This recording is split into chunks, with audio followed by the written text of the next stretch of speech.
Hey, everybody, welcome to the Jim Masters Show live entertainment lifestyle talk show series. I see our smiley faces. Good to see you again.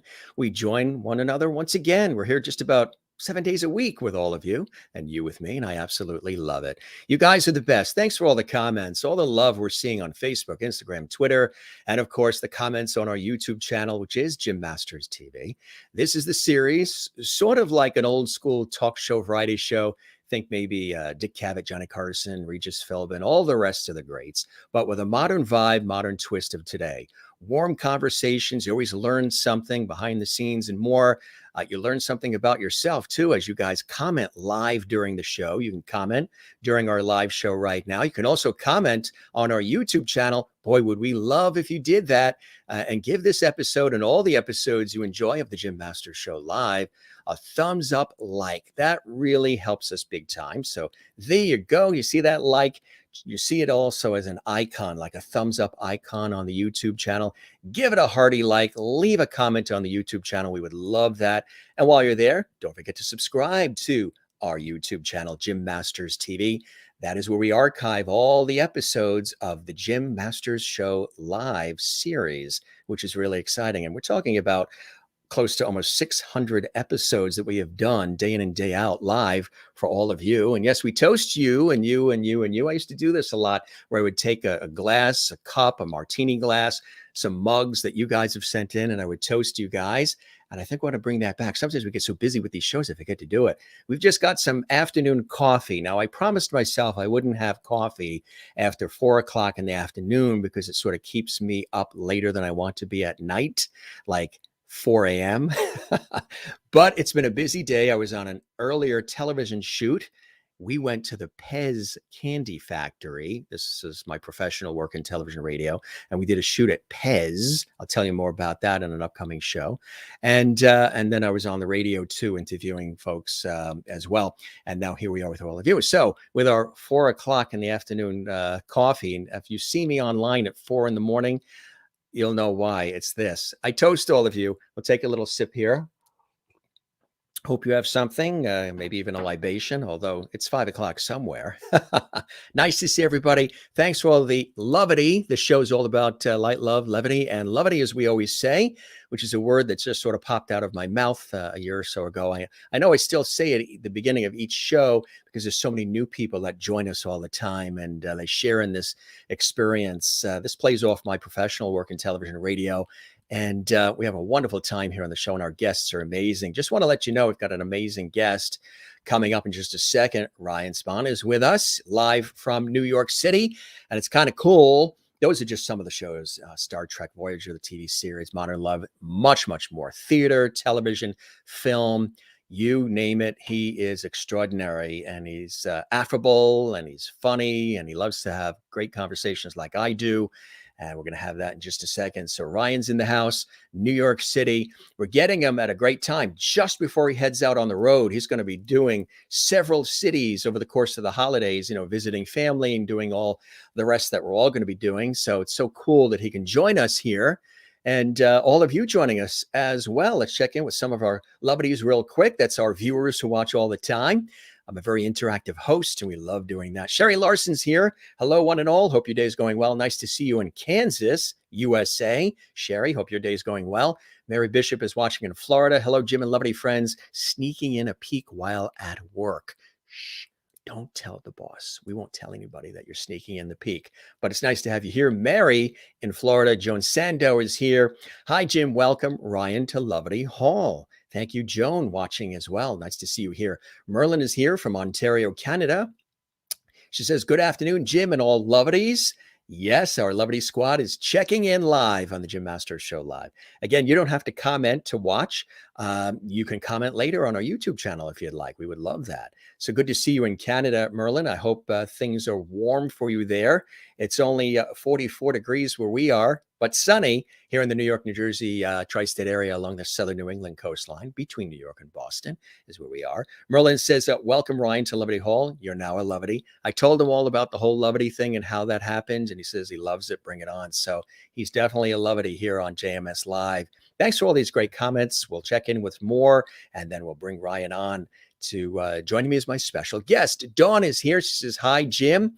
And Sherry's here, says, hi, Jim. Welcome, Ryan. From New York City, Kathleen Walker is here. These are the real faithful, die-hard JMS lovedies that are here watching right now. Hi, Jim. Hi, everyone listening while making English muffin pizzas for dinner.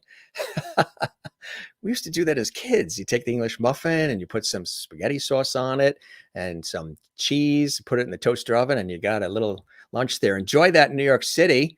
Everybody's talking food. Yes, I do need sleep. Yes, I do need sleep. I've been going to bed like 5 a.m. for months now, and I need to get some sleep. We have some vacation. We're going to see some family in Florida for Christmas. Family that used to live up here in the Northeast who are now in Florida. And I'm an ocean guy, so I got to get in that ocean, swim, surf, boogie board, and do all the rest that I got to do. But you guys are absolutely fantastic. Thanks for all these great comments. So cool to see all of you here. Now join me in welcoming our very special guest, Ryan. And now, of course, I'm sure you're very familiar with a lot of his work. He's not just an actor, although a brilliant actor. He's also a writer, producer, director, originally from Detroit. Off-Broadway has included Lessons in Survival, Mr. Toole, How to Load a Musket, Moscow x6, Daniel's Husband, Summer and Smoke, Still at Risk, Exit Strategy, Gloria, Hamlet, Tribes, End Days, Stupid Kids. Films have included The Raging Heart of Maggie Acker, as well as Shirley, Abducted, Nora Highland, where he was also writer and director. And that's a recent project that he's very proud of. He's way more famous than you, co-writer of that. And Grantham and Rose writer, Woven co-writer. Chicago PD for television, Modern Love, The Bite, The Blacklist. He's been trained at the Juilliard School as well. He's also published in Rotten Tomatoes, Metro Weekly, Into More, American Theater Magazine, USA Today as well. So he's a prolific writer as much as he is an actor, producer, and director. And of course, Star Trek Voyager. I know there's a lot of Star Trek fans out there. Matter of fact, when we were at the Pez factory for my professional work in television, we were doing a shoot there at Pez, which is actually in Connecticut, in Orange, Connecticut, is the big Pez factory where they make, those Pez candies. The Star Trek section is absolutely off the charts. It's unbelievable. Speaking of author charts, we've got an amazing guest who, again, is going to knock your socks off with our conversation. Thanks for joining us, everybody. Join me in welcoming, live and direct from New York City, Ryan Spahn. Ryan, welcome to the show, my friend. Good to see you. Hi, Jim. Thanks for having me. It's nice. Quite an intro. It's quite an intro, isn't it? Yeah. It's kind of like an Academy Award intro, We can just end this now. Lots of levity in there. We do our homework for sure. Have you read every book that's behind you on those shelves during this pandemic? Just the Bible. Oh, yeah. These are all of we just moved to a new apartment and we haven't fully organized our books. So half of them are just like stashed back here. But I would say between the two of us, have read about 10% of them. That's right. So how have you been? It's been a crazy time. You and I were having an awesome conversation about all of it and all the things we've been doing during the craziness of the last 2 years. And how have you been doing? What are some of the things that you've been doing to stay connected, collaborative, creative, and as I always say to the guests, sane? And that's usually when they say, Jim, I'm still working on the sane part. Yeah, sure. Well, I'm based in New York City and I live with my partner and we've been together for 10 years. We've been together at this point 13 years, but at the start of the pandemic, it was around like 11 years. And yes, and they may know who that is. Of course, Michael Urie. Yes, Michael another Urie. Brilliant talent as well. Oh my gosh, you just flashed a photo. That's amazing. So that's from he's way more famous than you. That's a still from that film. So for instance, in that movie, I wrote that film. We both acted in it, but Michael directed it. So we have collaborated a lot over the years in different ways. So he's directed stuff that I've written. I have produced stuff he's been in. He's produced stuff that I've written.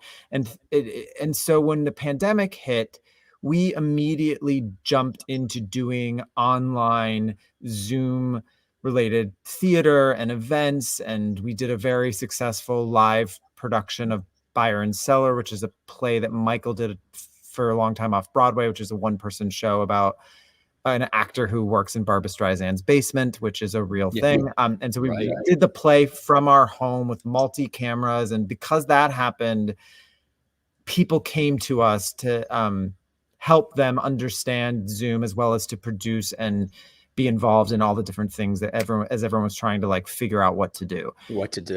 And so through that really kept us busy and motivated during a time where we were losing our minds. Our entire industry collapsed. The whole world shut down. You know, we all went through it. I don't know if you personally dealt with COVID, but COVID came into our lives. Michael was out of town, but I got COVID and had to take care of my mother during it. So there was just a lot of that. But the stuff that benefited us prior to the pandemic really, really sort of saved us during the pandemic. So you were able to call upon some of that to get you through. How about as far as maybe things that you've learned? You know, we were talking about, you said something really interesting. A lot of people, you said this to me off the air, a lot of people were using the time for, you know, reflection, looking at their relationships, looking at their life, looking at next chapter. There's been a lot of people who have quit their jobs. They want to do things that really touch and inspire themselves and others. There's been a lot of, you know, baking of bread and connection, but just moments of quiet and reflection on life itself, the simple pleasures. But for you, kind of interesting twist, you were saying that a lot of your reflection has come as things have started to slowly open up. Tell us about that. That's kind of cool. Yeah. So I think because sort of, you know, in relationship to what I said prior to that question, because we were so involved with our time during the pandemic in a way that we weren't even sure was sustainable and was not something we wanted with our lives. We don't want to do stuff on Zoom for the rest of our life, but we were able to suspend that through the year and a half that we were stuck inside, basically. So now, as things have begun to open back up, I am finding myself having a harder time now adjusting to what we learned, what happened, all of the many things that happened during this time, all of the, you know, incredible movements that happened, and politically what happened, and in the theater what happened, and we physically moved homes. And so now we're just going back into a world that is not the same anymore. And it's almost like changed. Not post-traumatic, but almost like a post-reaction to, wow, all of this has happened, all of this has changed, and just so much sort of coming out of a sweeping in after. It's like coming out of a surgery that you're now like anesthesia. Having to relearn how to do certain things and understand your body and space a different way, because it's not the same space. Right. Yeah. What have you learned about yourself during all of it? Resilience, tenacity, some things that, you know, I keep saying I hope we rise from the ashes more.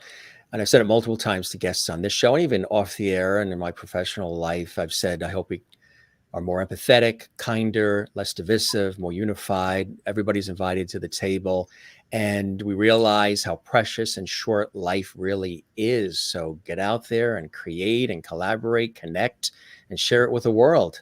Yeah.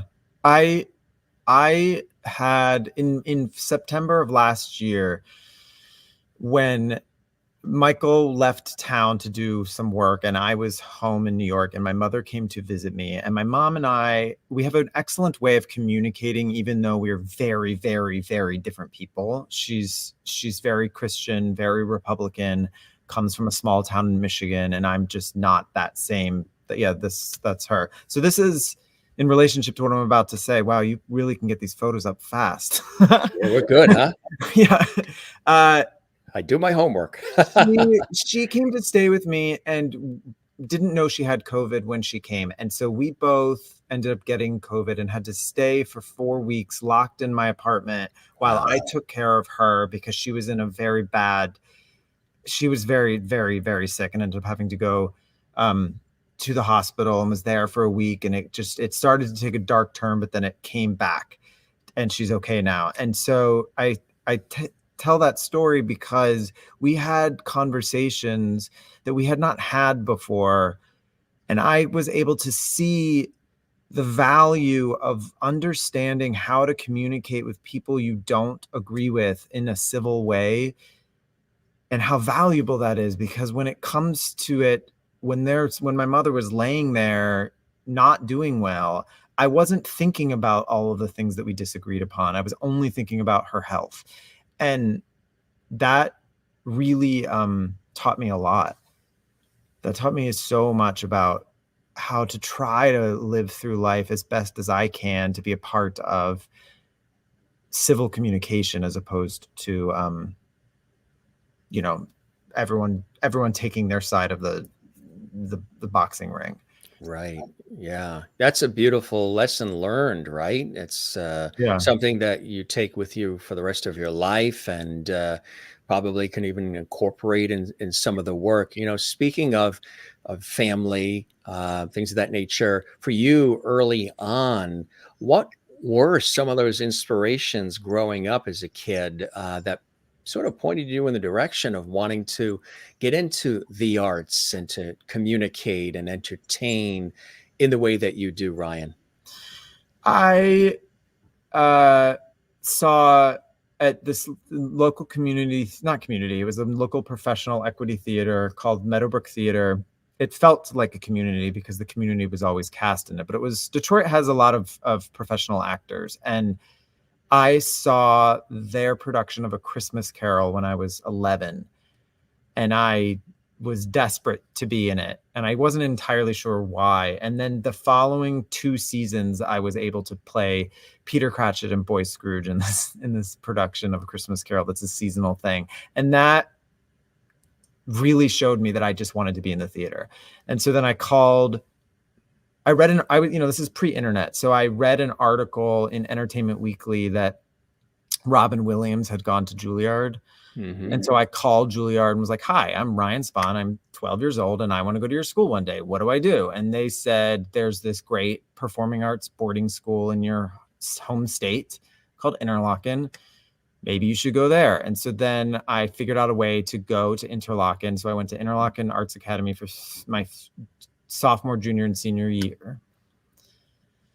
And then I moved to LA, and I then later ended up going to Juilliard. So it all sort of came full circle. Yeah. Coming out of Juilliard, what would you say was the initial experience for you, maybe project or production that really got the ball rolling in a positive direction, or maybe even some things that happened while you were at Juilliard that really got people's attention, your skill, your talent, your passion for what you do, to where then maybe that first project, that gig, that production led to a lot of other work and opportunities? Well, there were 2 things that I would say that really were incredible about that program. One was the playwriting division. So the playwriting division is under the umbrella of the theater and the drama division, but you're not in the same classes. But once a week, you would meet at a community meeting, and playwrights who are studying on their own path within the Juilliard school would watch the drama kids plays, and then they would start writing and casting us in their plays that they're developing with their teachers. And once a week, we would come together as a community and get cast in these shows and read them. And then the playwrights would make adjustments and continue working on the play. And so the first play that I ended up doing as my off-Broadway debut out of school was a play that I had helped be a part of the development of while in school. And it was this incredible play that ended up, was the finalist for the Pulitzer behind Hamilton. So it was the year of Hamilton, and we were the number 2 for the Pulitzer, which says a lot about the play and its writing and this playwright. And Brandon Jacobs Jenkins wrote it. And that play, when I starred in that really made the theater community aware of me in a way that was very helpful. What was acting always the pursuit, or did you always have the writer within that wanted to be expressed as well? I always had the writer, but I think the writing for I would write for my personal life. I wasn't trying. It's such a weird thing with art in general, especially now, is there's such a agenda for the commerce side of everything that we do that sometimes I used to write and have no interest in it being anything besides something I did on my own. Right. But then you start to feel an external pressure to like do something with it and get that thing, do that thing. And I think when that transition happened, I resisted it for a while because you start to feel like a fraud. You start to feel like you're not trained, you're not educated, you don't know what you're talking about, no one cares about your voice. And then as I got a little older, I stopped caring about that. And I just kept at it. And I think Isn't that cool how that happens, where you just sort of can let that go and just focus on the work and what makes you happy? Getting older is so it's actually a pleasure. Yeah. It's very liberating in certain ways, right? It's so relaxing. It is, right? All that other stuff that meant so much, you look at it like, why did I spend so much time on that? Yeah. You know what I mean? But all of that forms your growth and forms you into, if I didn't have any of that stuff, I would not be able to do and achieve what I've done and achieved. Exactly right. So take us from there. What was next after that? I mean, that's a pivotal time in your life. What was next that came down the pike for you, Ryan?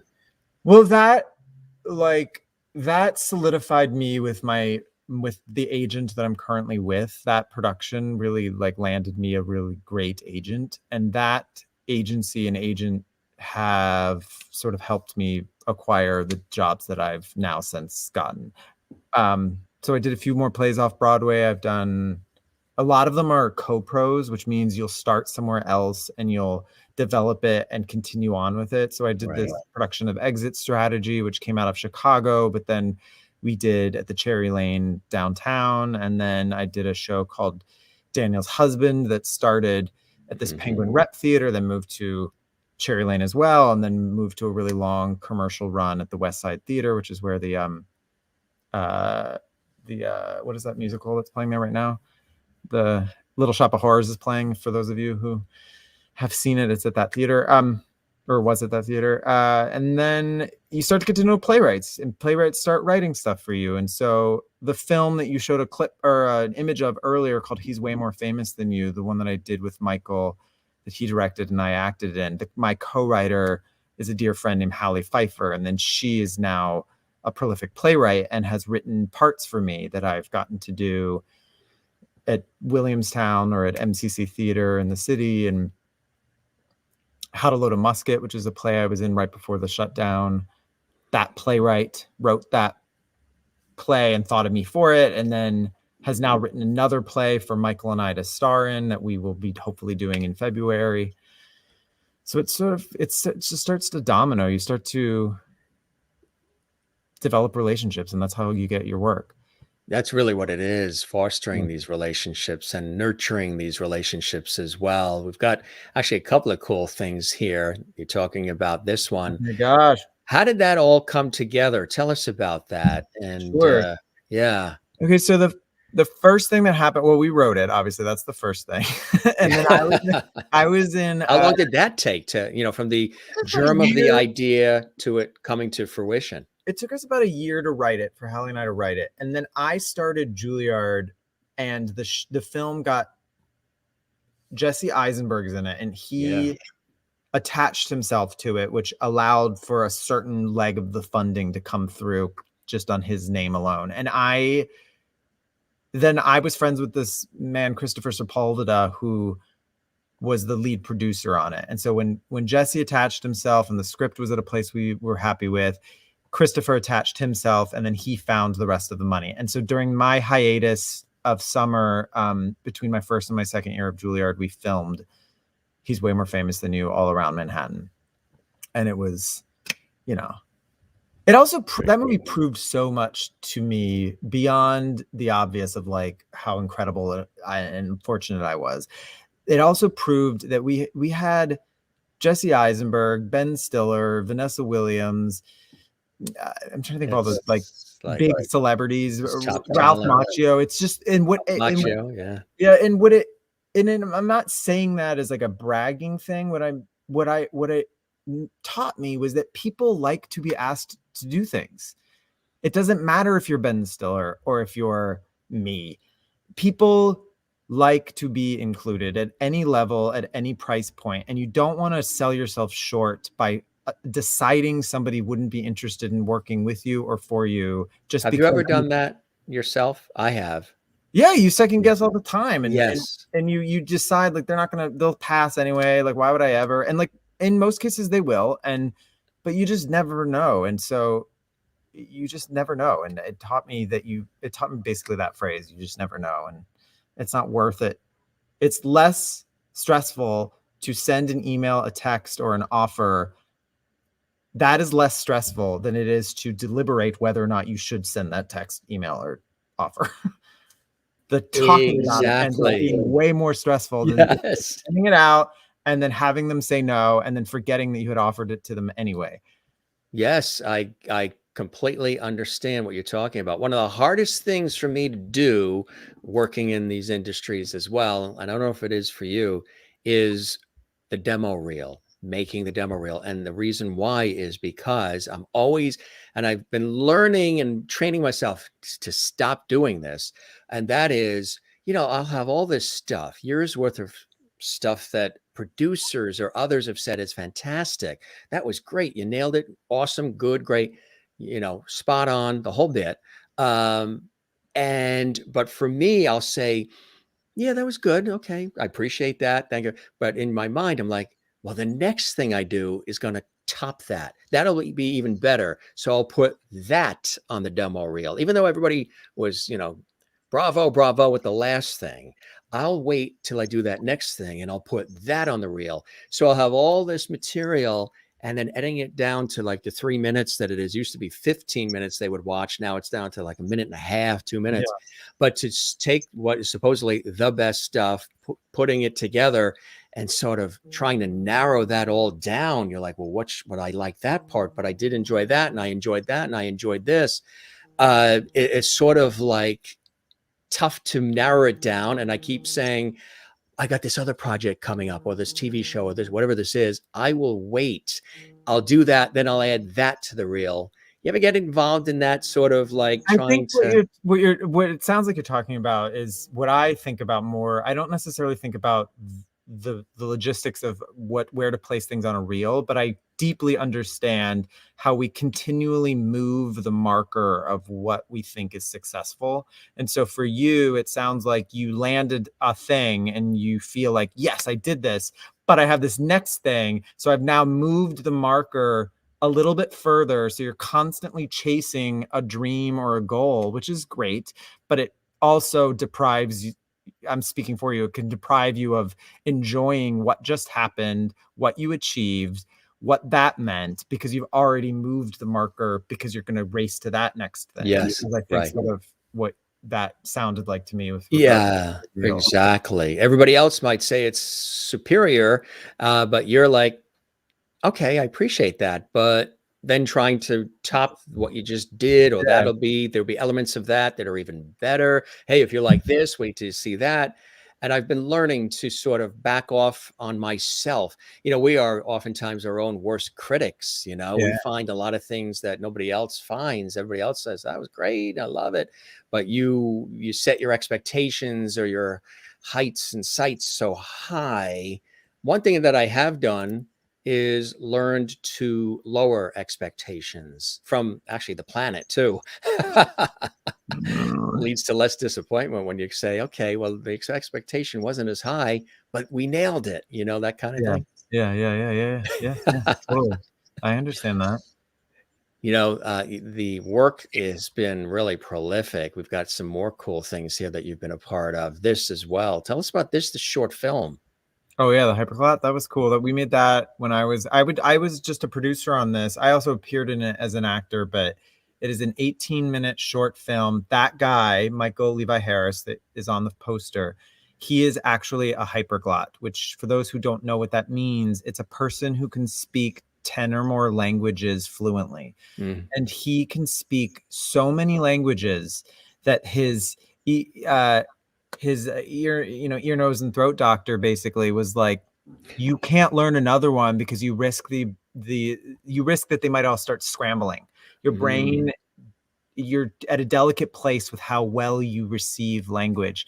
And so he wrote a short about a guy, him, trying to find love in like literally every language. He wouldn't even do French or Spanish in the movie because he thought those were too basic, which is a terrible way to phrase it. But he's like, he said everyone can speak French and Spanish. I can speak, and he could speak 2 different kinds of sign language. He can speak Wow. Japanese. He can speak, I mean, so many things. And so this film walks us through him bouncing through all these different cultures and languages as he's trying to find love.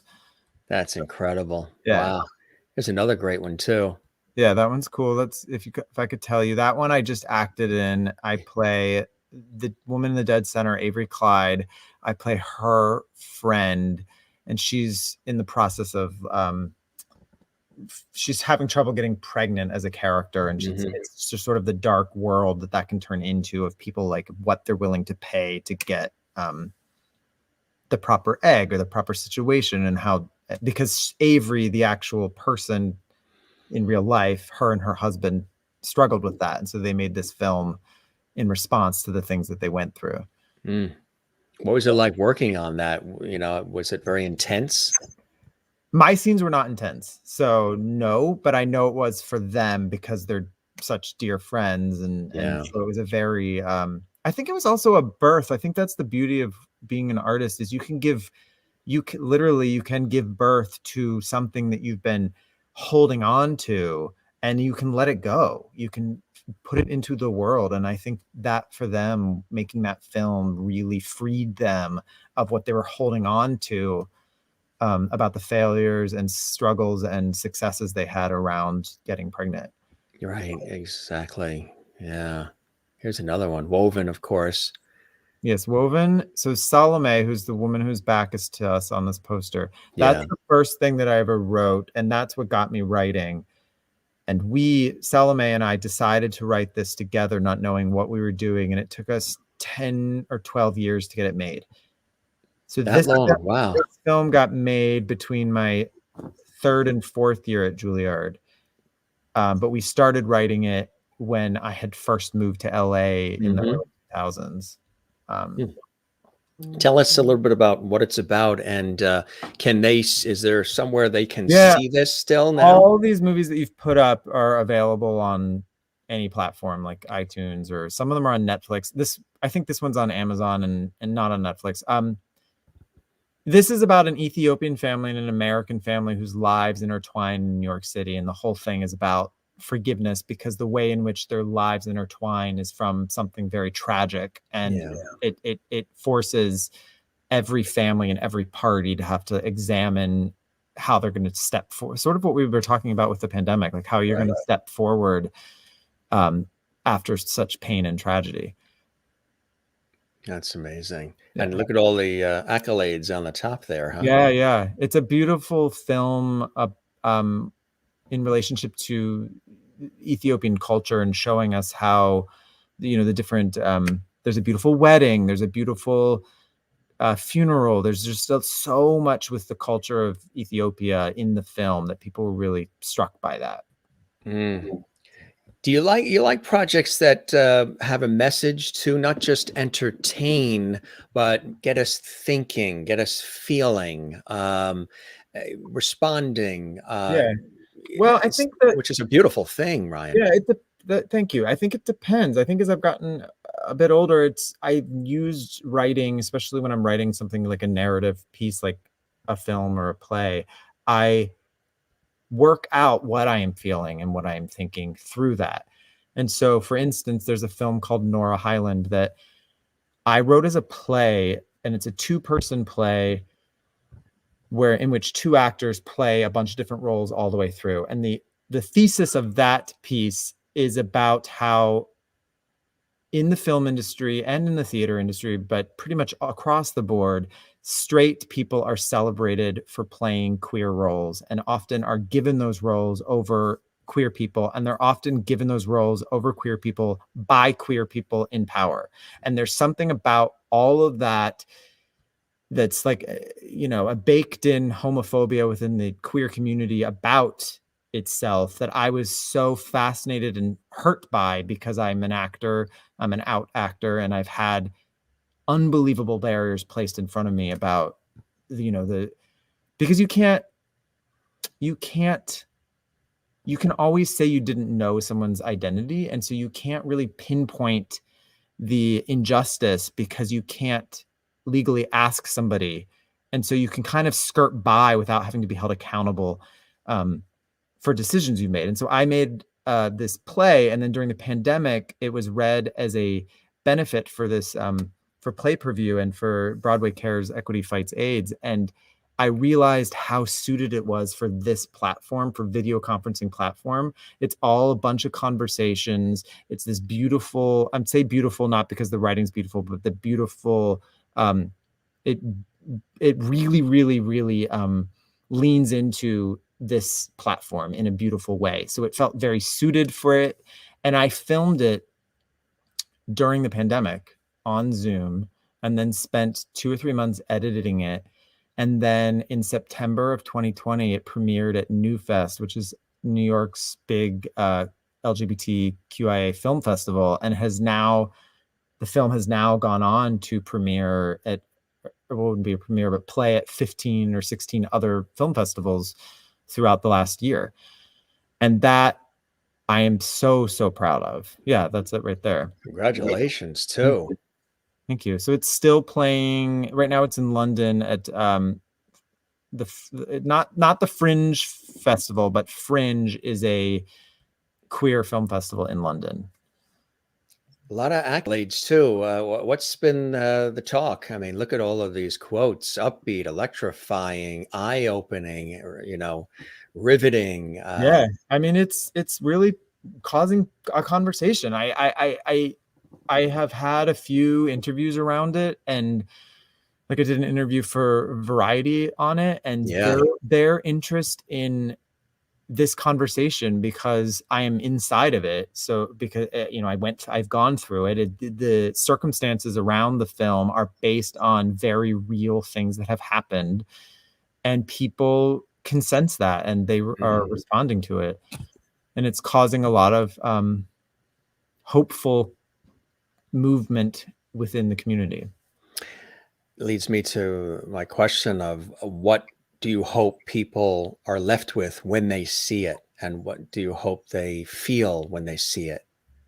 I just want people in power to be held accountable for their decisions. And I think, and I'm talking particularly, I guess, about the casting community and the producing community within, I'm sure this happens in all areas. I can only speak to the film and theater and entertainment industry because that's the one that I'm in. But and in our community, there are lists and there are names of people who are invited into rooms, and those rooms and those lists are usually very small, and they contain often the same names, and those people on those lists can be considered for everything under the sun because they have been anointed into a club. And often, if not universally, it does not include queer names, and they have to start changing that. They have to start moving the dial on what people are used to seeing on television. Like a doctor, if you look at a TV show that you're watching and you see doctors coming in, quite often it's the same general type of person. Even if they look a little different, it's the same kind of general energy. And they need to start putting in those bodies. They need to present people who are just very different. And then we can start teaching the world that, oh, there's so many kinds of people out there that should be telling stories. Is it starting to change? Do you see any forward movement in that direction, Ryan? Or do you have some furry friends coming in? My cat. Oh, they love the cats and the dogs. Hey, what's your cat's name? His name's Dawson. He's 19 years old. He's I can't really grab him from where he's at, but he's staring at me. He must be hungry, huh? Yeah. he just ate, and now whenever I'm sitting down, he's decided that I should be sitting next to him. And so he just caught that I was sitting down, and he's... Oh, I noticed how you worded that. He's decided that you should be sitting next to him versus he sitting next to you. Yes, so we now know who's in charge. Yeah, he has a pillow that he sort of props himself on. and he'll just look around as I walk around, or if I sit somewhere else, and he'll just call me to come sit by him. Have you decided to write anything around your cat? A No, storyline? no. It would be so boring. And he's probably union and Yeah, wants a exactly. good Cost buck. way too much money. So I was saying before that wonderful interlude there. Have you seen any forward movement? Is there any positive movement in that direction of? There is. There is and there isn't. There's like unbelievable awareness, and there's a lot more people being represented, but they're in the comedy sidekick roles. They're not leading. They're not like there's just been a movie announced that I forget their names, but the guy from Normal People, and Mm, Josh O'Connell from The Crown, which are two very straight identifying heartthrobby guys, are going to be in a queer love story. Both of them have done queer stories before, and there's just no interest in people putting forth LGBT people in romantic leading positions in which sex and sexuality and love are a part of what they're going through. It's either trauma or comedy sidekick. And that has to change. That has just got to change. My partner, actually, Michael, is starring, it comes out tomorrow, in Netflix's first gay Christmas movie. They've never made one. They've made, buckets and dozens of Christmas movies, but they've never centered a gay couple at the center of it. And so this tomorrow marks a huge landmark for Netflix. It's called Single All the Way. so that's going to air starting tomorrow? Yeah, it's available on Netflix starting December 2nd, January. What month are we even in? December 2nd. I know. It's like, this is December 1st. So I know this year went by in a New York minute. Yeah. We got a cool shot of you both and somebody special in between. Oh, there's Hallie. Yeah, that was us at Sundance. So how did the two of you meet, you and Michael? Was it on a project, production? How'd that happen? No, we met through mutual friends. So my high school roommate was Michael's college roommate. So Michael also went to Juilliard, but he went about 10 years before I did. He went right out of high school, and I went later in life for like what would be like a grad school type thing. Mm. And a bunch of mutual friends just tried to set us up. Yeah, that's amazing. Dwight is here. He says, been a Michael Urie fan since forever. Oh yeah, sure. That's fantastic. Yeah. Really cool. Christine was welcoming you. Ryan, welcome to the show today. Loverty Hall. Looks like a lot of interesting roles. Great conversation. Checking in. The Loverties are commenting along the way here as well.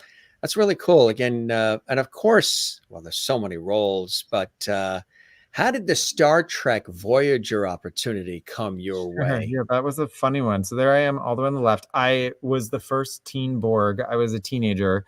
I just moved to LA right out of high school. I did not have an agent.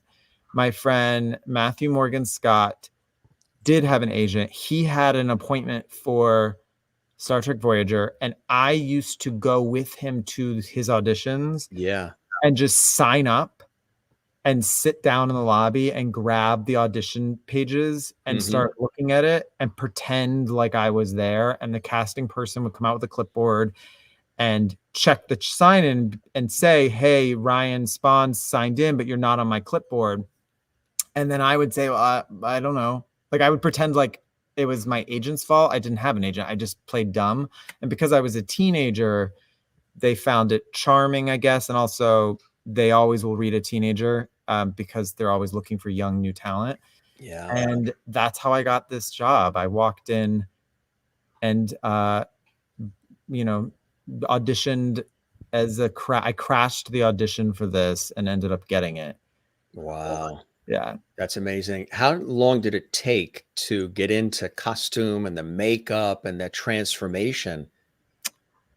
This was a long time ago. It probably took 90 minutes, Yeah. but my memory now is like it took 4 hours. It seemed like 4 hours The to thing that did happen that was crazy is there was an insane amount of like adhesive glue, because there's Yeah. so much that's like, I'm half machine, I'm half Borg, I'm half human. There's so much glue involved, and they didn't develop like a pouch to go to the bathroom. Like there wasn't organization around that, so you couldn't consume any liquids once you were dressed up. Yeah. But then also when they were taking it off, it would glue to you in often very uncomfortable places, and then the makeup department had to like dump some weird slimy stuff all over you to have the things slither off.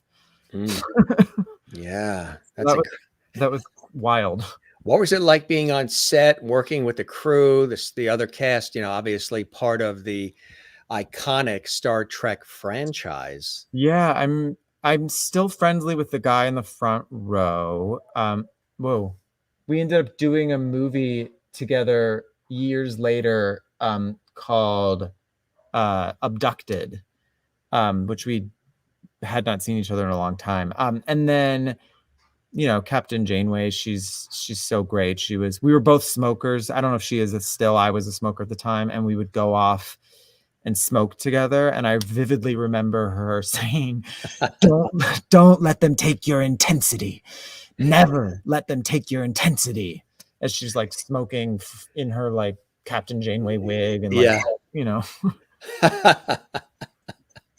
but it was fun. I mean, it was a while ago, so it's hard for me to quite remember, but I used to go to the conventions because we were a very all of those Comic-Con conventions. Yeah, we were a big addition to the Star Trek world. They had never had teenagers play Borgs before. And all of us were like, what is a Borg? We were so young, like most of us had not tapped into Star Trek yet as real people in the real world, and so we had to like figure out what that was, and what is a Borg, how do they work, how are they emotional, are they not? But they had written my character to be very emotional, which was a rarity for Borgs. Usually they're like sort of flat, so I had more humanness to me. Exactly right. I had a more petulant, bratty, 15-year-old energy. Yeah. Here's another. Oh yeah, Grantham and Rose. So that we filmed in Atlanta. That one we made for like $0.0, and it ended up totally recouping everything. It played on Netflix for 4 years. It played a ton of festivals, and it was a really big little independent film hit for us. What was that about? Thompson is now a big movie star, but she's my oldest friend. We used to do theater in LA together. I was with her at we went to an infrared sauna yesterday together. Really? Yeah. What was that like? You do have a little glow. We literally were in the sauna talking about acting. We still just love talking about acting and talking about our lives. Like, we've been friends when you're friends with someone for that long, it's almost 20 years now. Yeah. It's just such a beautiful thing. You could be placed literally in any bizarre place, like an infrared. We did it together. So you just sit in this little sauna in your towel, and you can talk about anything because you're, so comfortable with each other. It's just lovely having friends for that long. Absolutely. For those who have never been to an infrared spa sauna type of atmosphere, what is it like? Well, usually I'm not familiar with them. This was one of my first like real exposures to it. From what she said, in most cases, saunas sort of cook you from the outside, and an infrared sauna bakes you from within. And so it pushes everything out. And I think people really like that because it can push all the toxins out. It can push water weight out. It can push, it's really good for your mental stuff, like related to anxiety. It like pushes out anything that you might be struggling with internally. The gate goes that way, and I think that's why people really like it. It's a good release, right? Yeah, so it's general wellness. Yes, which we all need. We all Yeah. need now more than ever, but we need in our lives. Is he giving you dirty looks? He's Well, just now like, the dog is over here.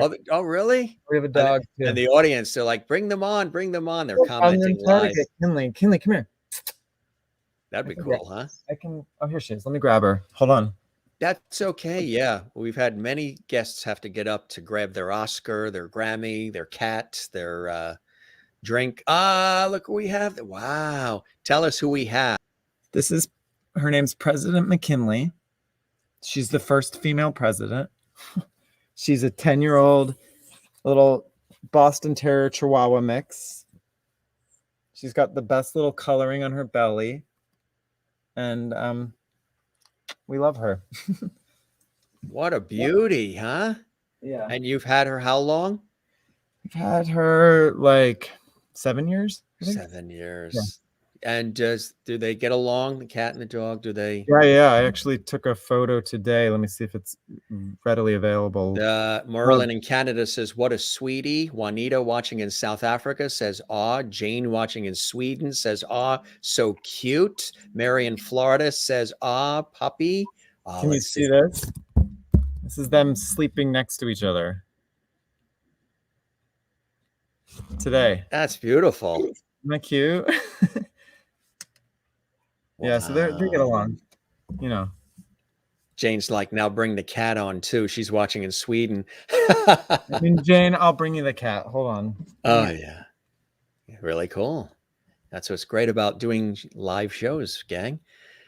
These are bonuses that you get here on our program. Hope everybody's doing well and you're enjoying the conversation. So remind our audience who we have here. This is Dawson. He is 19 years old. He's so cute. He's just like a gray tabby, but he is my favorite. He's obsessed with me. How do you describe his personality? Who is it? Somebody describes him as a very famous actor that I cannot think of his name, and it's so true. He's a couch potato, basically. This is his little body. Fabulous.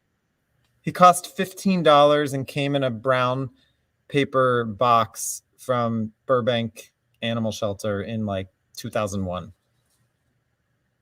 That is the best.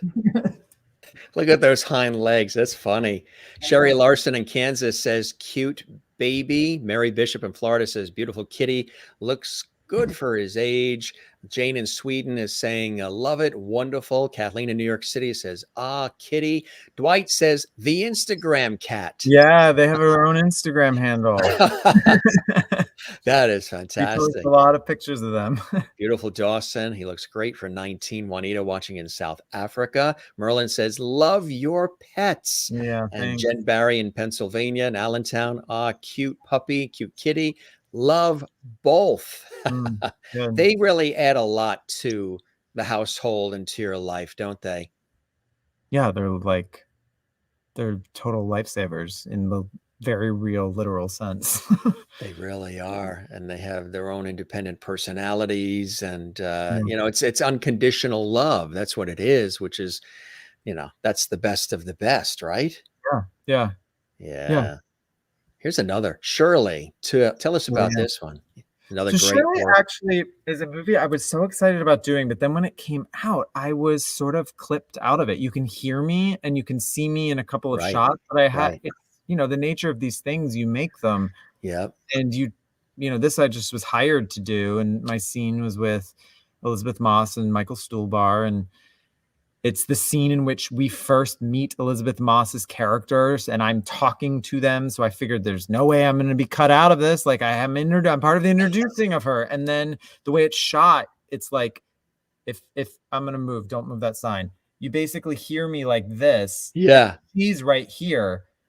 And you can only see me like this because another character's like peering through a crowd. And so she's the focus, but a human body is blocking me, like the poster. So you can hear me, and then a couple times I'm like, hey, blah, blah, blah, blah, and then you actually see me. Yeah. But when we shot it, I thought, oh, great, I'm gonna have this great thing for my reel, like you were talking about. And it ended up being something I can't really use, even though I loved the movie and it's such a wonderfully made film. What was it about for the audience not familiar who might want to Shirley check it out? Jackson, the Gothic novelist who wrote like the Lottery, that's a famous short play, Haunting of Hill House, but she wrote a lot of dark, sort of edgy, scary books and short books, novellas, during a time when women were just like not allowed to write stuff like that. And so this movie is a biopic about her. That's fantastic to have been involved in such a project like that. That's cool. Reality kills. How dare you? That shows versatility. That is the first like movie I ever did. I'm not on the poster. It's about a bunch of people who are so desperate to be on a reality television show that they literally start killing each other. And I remember that actually. Yeah. And I was so desperate to be on it that in my character, in my audition video, I think I like shoot myself. Yeah. I'm like, I want to be on this so bad. Gotta be on. And I shoot myself, and like I like die. Like I'm the first death of the movie by way of doing it out of desperate need to be on a show that I can now no longer be on because I've reality killed myself. And as we know, oftentimes they've always said art imitates life. I mean, there's a lot of truth to that in so many unfortunate ways, right? Yeah. It's like this movie, I don't know about it. This is tell us about this one. I was like 13. I got cast in this. My scenes were with Claire Danes, who I was at the time like deeply as like any person with eyes and a heartbeat was. She's just like a one of a kind actor, and she was just fresh off of doing Romeo and Juliet, which had not come out yet.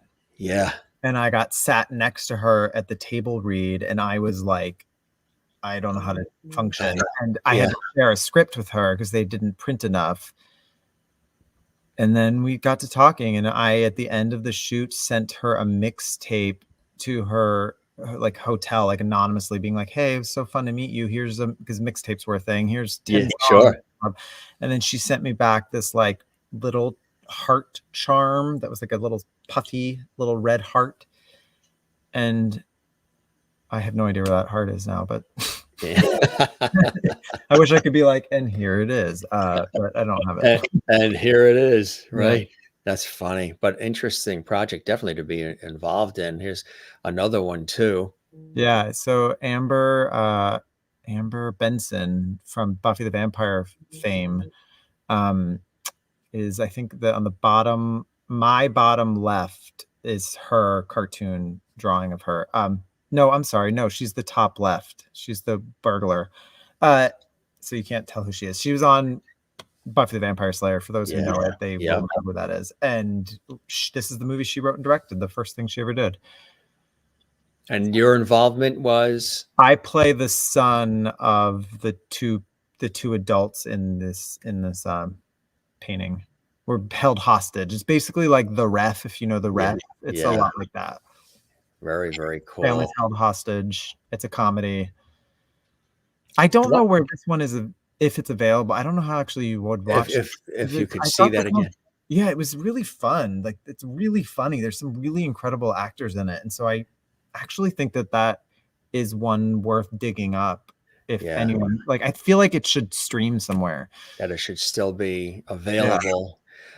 Dwight Watching said that you produced Cocktails and Classics. That was so much fun to watch. Tell us about that. Sure. Cocktails and Classics was a show for Logo, which is where RuPaul's Drag Race used to live before it moved to VH1. And they used to produce original content. And so I was hired to write and produce this show, and my partner Michael Urie was the host of it, and the concept was sort of like Dinner and a Movie or Mystery Science Theater 3000, that type of thing, where we had a set that was supposed to be like Michael's apartment, and he would invite his friends over, and we'd have themed parties and cocktails that matched the movie we were watching, and there'd be trivia and reenactments from the movies, and interstitially between the movie you would watch, you'd come back to us in this like fake living room talking about the movie, playing games, sort of throwing a party. And it was the party of each episode was themed around whatever movie we selected, and the movies were always a queer bent movie. So we did like, Hedwig and the Angry Inch, we did Barbarella, we did that one was All About Eve. And so like, yeah, Mike, like Drew Droege was and DJ Pierce, who's on the right, is Shangela. A lot of people know him as Shangela from RuPaul's Drag Race, but DJ would come on as DJ and as Shangela. And then Michael Musto, who's like a famed gossip columnist here in the city. There's me in the back, and Michael is the host. Dwight is asking for a reunion special. Well, Dwight, the logo would have to decide that. That's up to the network. We did 4 seasons, and then they stopped doing original content. They stopped producing original. I think honestly had a lot to do with RuPaul switching networks. Even though VH1 and Logo, they're sort of all owned by the same people, they just stopped doing original content. They stopped doing the original stuff. And that when that happens, then it's pretty much on your own. Yeah, such good people.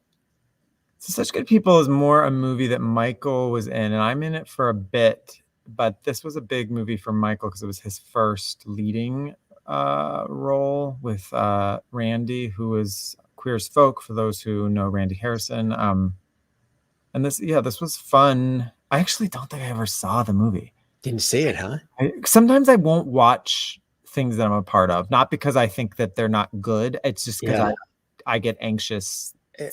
Myself. There's a number of people that have said that. I don't know if Tom Cruise, I thought, said it. I know Johnny Depp was asked that question once, and he had said, I don't really watch anything that I do. I do it, and then I move on to the next. Yeah. Do you find that if you do watch, do you get hung up on certain things, or are you overly critical of yourself? Or is it that you need to detach from what you've invested emotionally and every other way into that project to go to the next one? Well, I think a lot of it is that I have trouble following the narrative of something if all of a sudden I appear in it, because then you just start, we're all kind of narcissists. You just start like staring at yourself and thinking like, why do I do that? Why do I look like that? And then you've suddenly lost the plot. And so you're looking at the lighting and all these other things. Everything.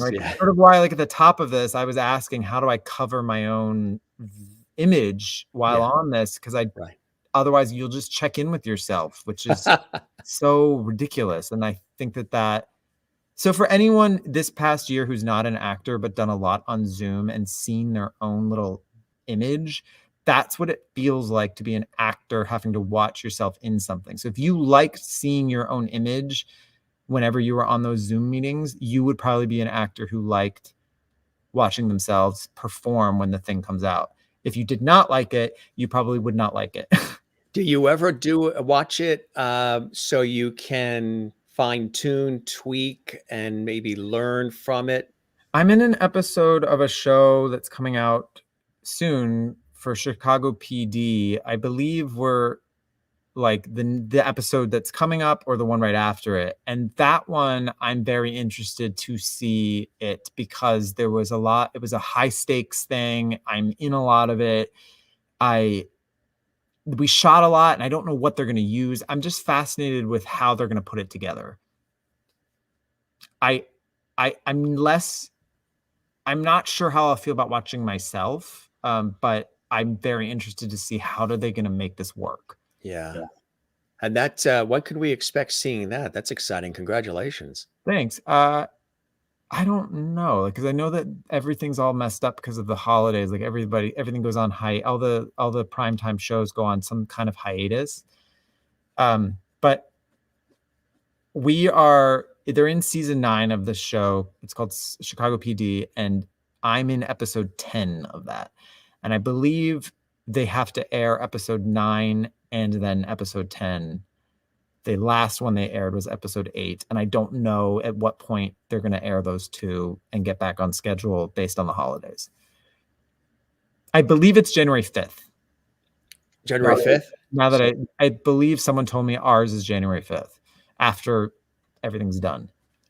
Now, theater, film, television, all of this incredible variety of background. And I like to wear a lot of different hats too. And so I can relate to your having your hands in so many different aspects of these industries. Do you have a preference? Does theater come first for you? Does television, does film? They're all so different. So theater is my love, and I love it, and I will always come back to it. Having done more, I've did a lot of television compared to what I normally do during the pandemic, because there was no theater, and so I was available in a way that I had not been available before because I'd be tied up in a play. Right. I've done more television, and so now being on these sets and seeing how this works, particularly with this last thing, because I was there for 3 weeks. It was like a long Chicago PD. The Chicago PD thing was like a long thing, and that's the show. And I just fell in love with television in a way that I'm very, very interested in having a longer stint on a television show in a way that I had not really fully realized before that I would enjoy it as much as I do. Do you lean drama, comedy? Is there any preference? If somebody says, hey, Ryan, we'd love for you to be in a sitcom on CBS. I think to the world, I lean comedy. To the things I've been cast in or what I'm most known for, if you know me as a theater performer, what people see me in, it leans comic. Yeah. But I think, I don't know, I think I'm actually more dramatic. I think it's a fine line. I think I'm like a dramedy actor. It's not necessarily like hardcore drama, but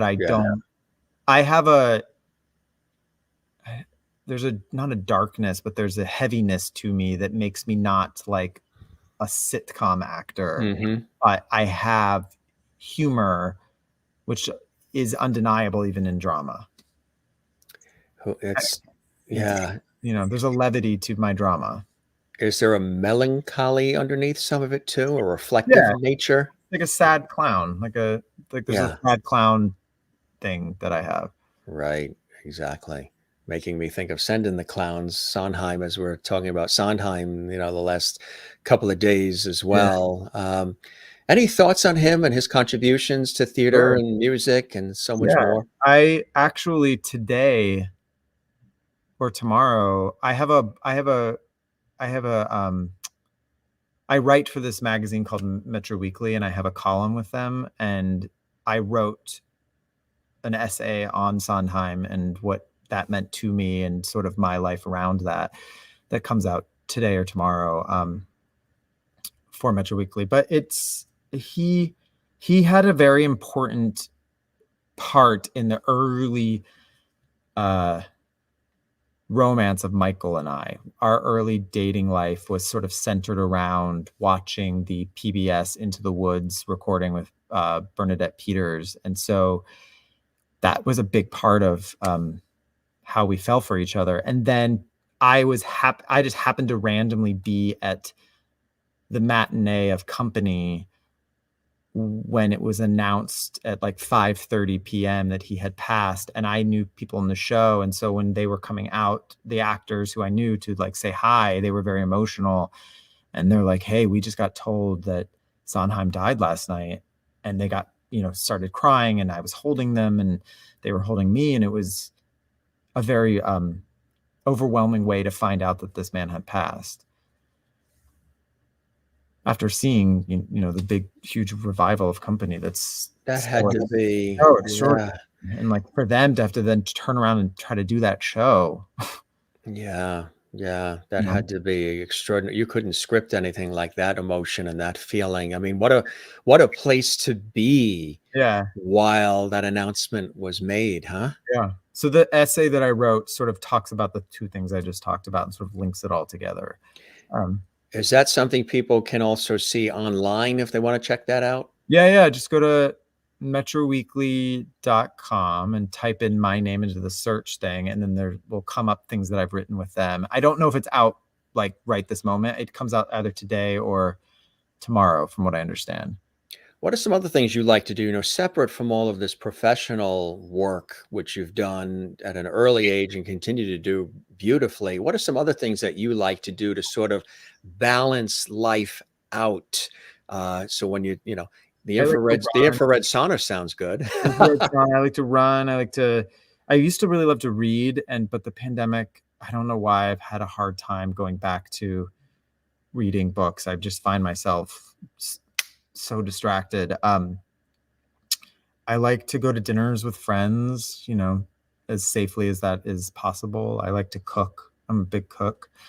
Um, This is a foodie crowd. What's yeah, Ryan's specialty? You have a couple? I love a good roast chicken. I'm a big soup person. Me too, Make a all year long, yeah, 12-hour soup simmering and ramen is really fun. I like a nice salad, like a real hearty, fresh salad.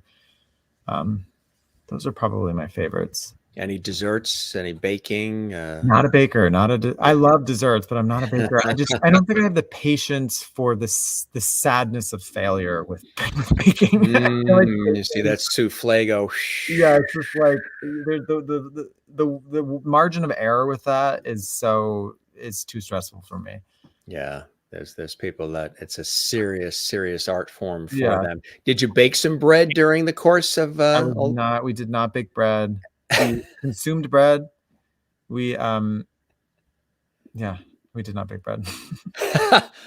As far as projects and things of that nature, that either you would love to be a part of, people you like to collaborate with, do you have sort of a Ryan, I hate that phrase bucket list because everybody uses it, but a list of things that you've done so much and continue to, things that you have, put away. I really still want to try that. I want to do that. I want to create that. I'd love to be a part of that. I want to be a regular or like a deep recurring on a television show because I want to learn. I want to be on sets and learn the language of television in a way that you can't get from just doing guest stars. You don't have the agency on the sets. You don't have the knowledge of the people. You don't have the trust of the people. You gain the trust as you are on there as a guest star, but you don't have that kind of authority. And I want that authority when standing on a television set, so I can learn things about acting on camera that I don't know.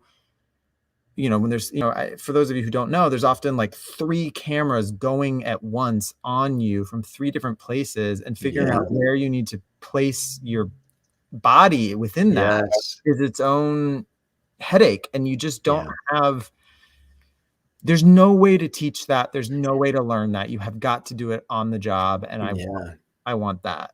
I forgot where I watched it, but there's a fascinating interview with Valerie Harper, who, of course, was known Yeah. for a lot of great shows, Oh, but yeah. Rhoda on Mary Tyler Moore. And then she had her own series, and she was talking about that, how, at first coming from theater and everything and having the opportunities in television, you had to get used to the 3-camera dynamic, and you're playing to all 3 cameras at the same time.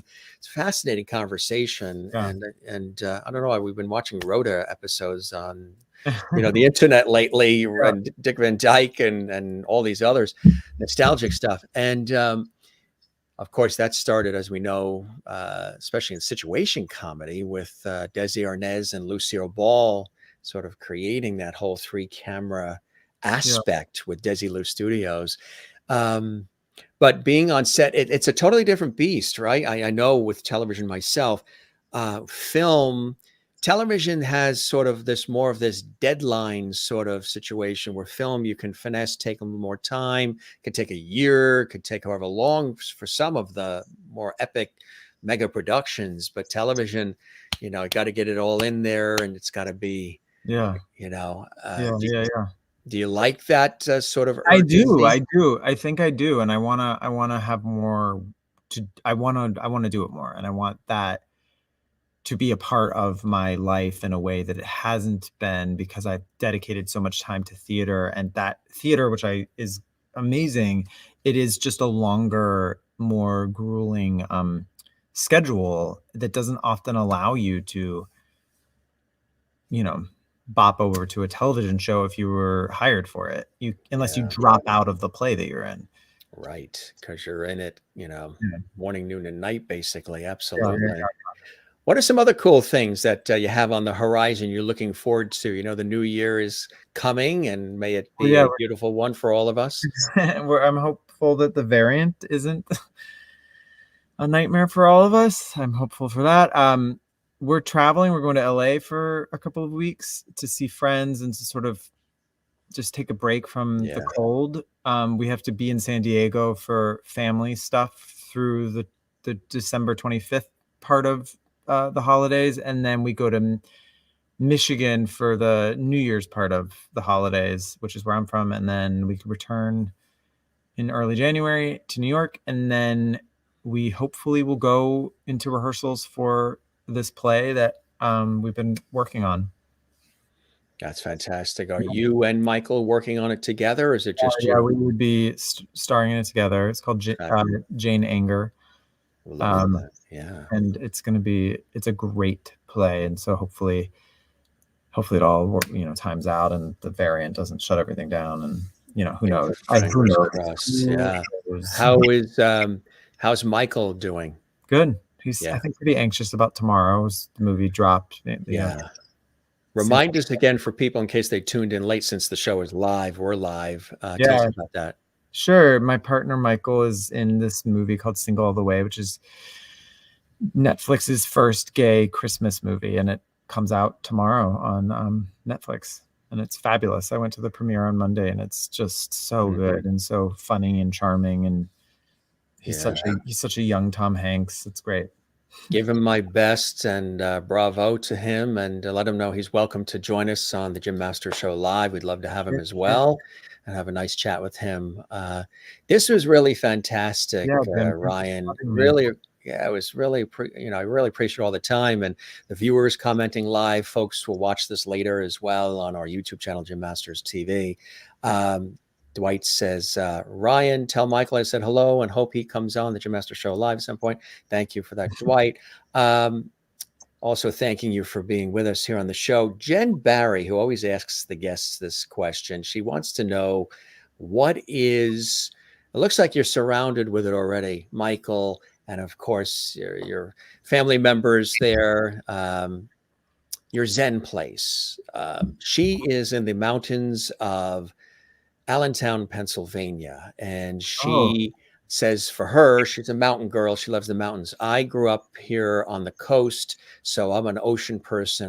Swimming, surfing, boogie boarding. I love the ocean, just the peace, tranquility, the sun rises and sets, the rhythm and the feel of the ocean is a Zen place hiking, for me. Hiking for you. hiking the woods. Hiking's great too. Yeah, not camping, but Right. hiking. Like a go there, in the morning and walk all day and then come back home. That is a very big, peaceful place for me. You like to be out in nature and there's Yeah. just something very grounding about it, isn't there? Yeah.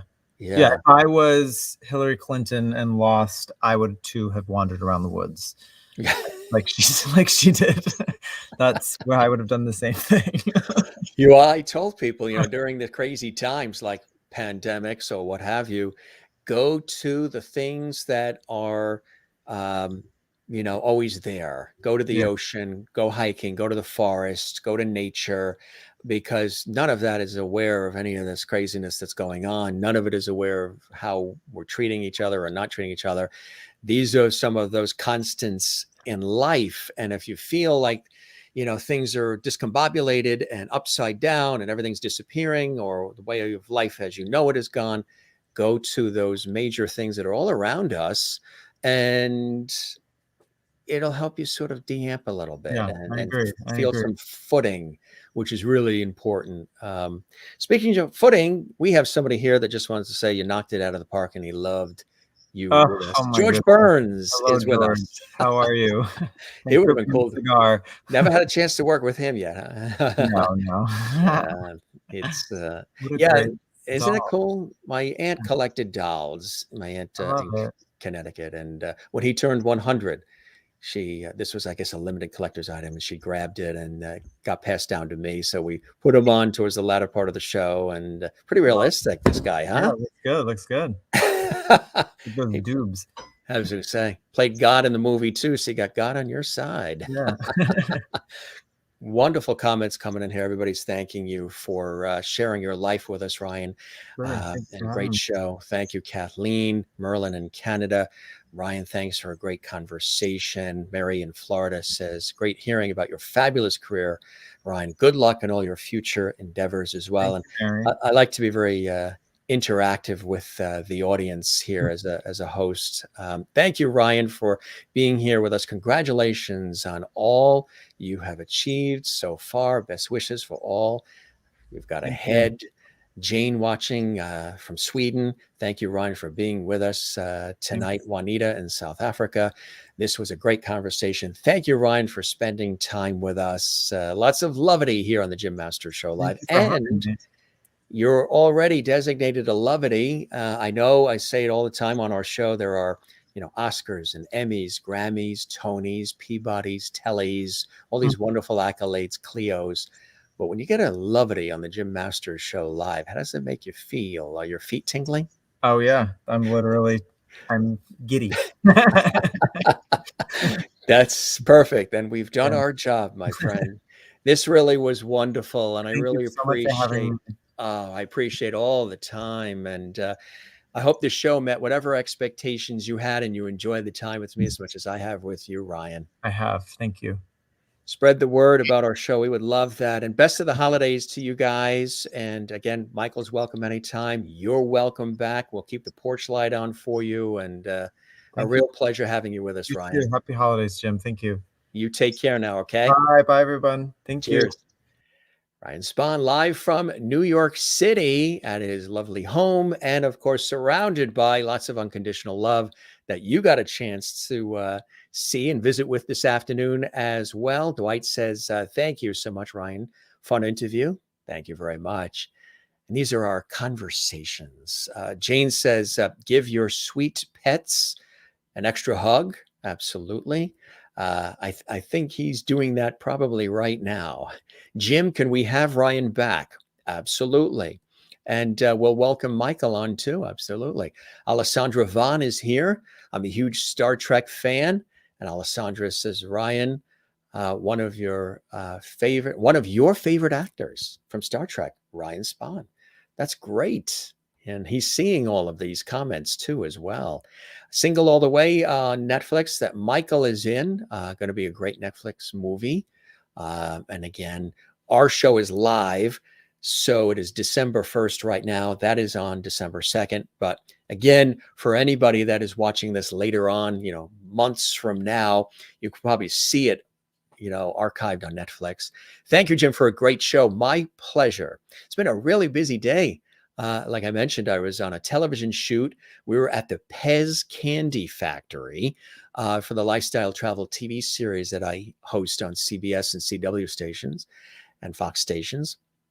And then I was interviewing on radio, also my professional hat with close-up television and radio. And then we're here with all of you here on the Jim Masters Show Live, Entertainment Lifestyle Talk Show series, which is awesome. Really awesome. Always love coming here to visit you guys. I feel a little bit like Mr. Rogers. I do all these other things in the day, and then I come in, and it's almost as like I'm putting my cardigan sweater on, and I'm here with all of you on JMS Live. Sherry Larson says, thank you, Jim, for another fantastic conversation. Headed out for pizza. Wow. That sounds good. Have a wonderful evening. You don't have to cook tonight. You're having pizza. How's the pizza in Kansas? I'm very familiar with New York pizza, of course, and New Haven, Connecticut pizza, which is good. How is it in Kansas? Love and hugs to you as well. Absolutely. Oh, you got the high school council symbol tattoo as well. Cool, cool.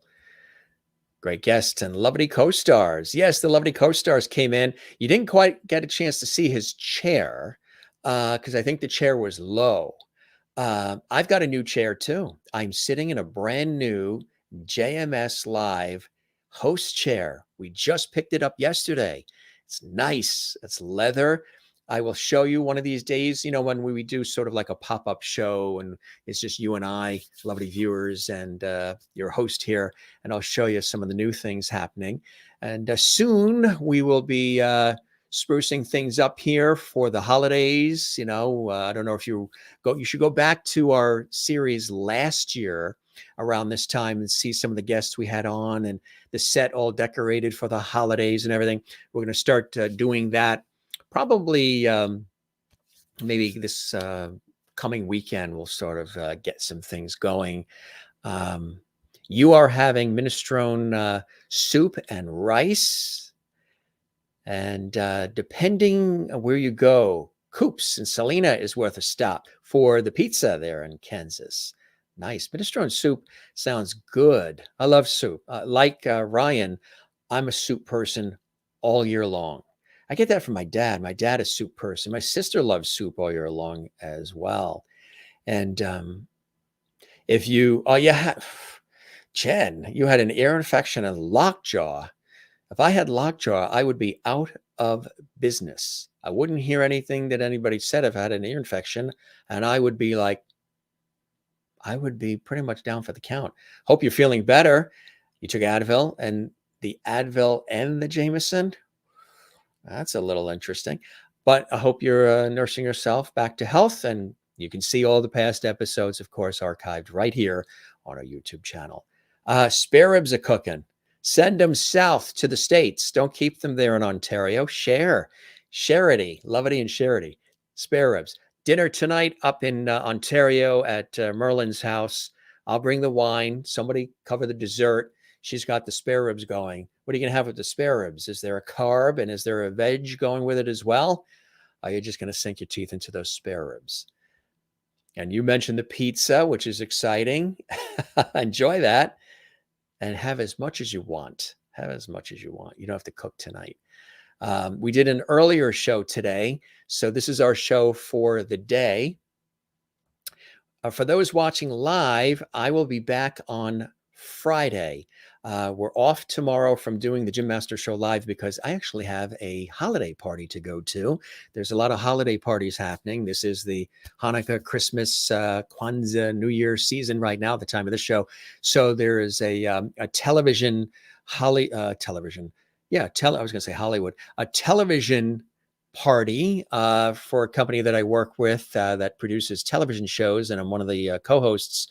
And there's a big company party happening tomorrow at a restaurant. So we are going to that tomorrow night. We're going to be celebrating with our television colleagues and toasting to the holidays and to life and to all the work we've done together. And as you guys know, I work a lot of different places. I work with PBS. I've worked with them for years. I do a lifestyle travel TV series on CBS and Fox and CW stations. I did a radio show for 18 years on iHeartRadio. I do a television news magazine show out of New York. I do a daily radio series out of New York as well. And I do a lot of freelance work too.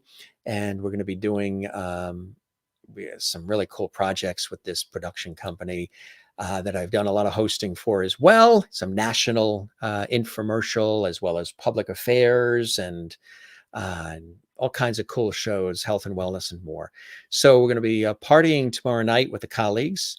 And then we're back on Friday. I just want to show you Friday, we've got an amazing guest. Now, we just had to do a little bit of a change in the time to a little bit earlier to 7 p.m. I know those of you overseas are going to love this. 7 p.m. Eastern, 4 p.m. Pacific, because our guest on Friday is a renowned Las Vegas entertainer, comedian, impressionist, actor, and singer.